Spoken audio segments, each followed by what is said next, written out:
It started as a twisted partnership between a mother and her son. Sante Kimes wasn't just controlling, she was manipulative, calculated, and always looking for her next opportunity. And from a young age, she trained her son, Kenneth Kimes, to follow her lead. Together, they would become one of the most disturbing criminal duos in modern history. Their crimes didn't begin with violence. At first, it was fraud, deception, and schemes designed to steal from the wealthy. They moved from place to place, targeting rich individuals, gaining their trust, and then exploiting them financially.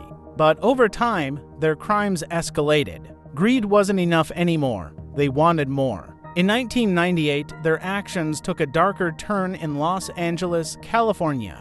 Their target was a wealthy woman named Irene Silverman. Sante had rented a room in Silverman's home, pretending to be a tenant. But behind that polite appearance, a plan was forming. Soon after, Irene Silverman vanished. When authorities began investigating, things didn't add up.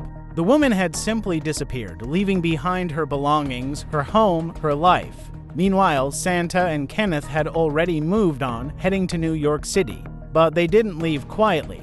They were now using Irene Silverman's identity, forging documents and attempting to take control of her assets. That's when law enforcement caught on. Their behavior became suspicious, and soon police were closing in. When officers attempted to stop them, the situation escalated. Kenneth resisted arrest, leading to a confrontation that only deepened suspicions about what they were hiding. Both were taken into custody.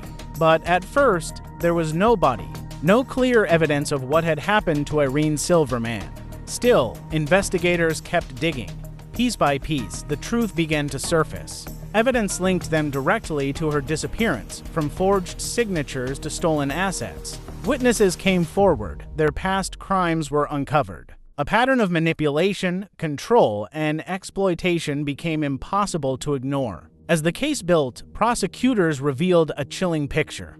A mother who dominated every move, and a son who carried out her commands. When the trial began, it captured national attention. In court, Sante Kimes appeared cold and composed, denying everything. Kenneth Kimes, on the other hand, showed flashes of emotion but remained deeply tied to his mother. The prosecution laid out the full story.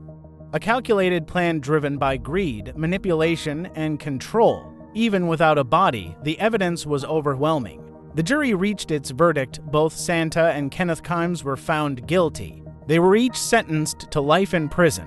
A mother and son, bound not just by family, but by crime. Their story remains one of the most disturbing examples of manipulation and loyalty taken to a dangerous extreme, a partnership built on control that ended behind prison walls.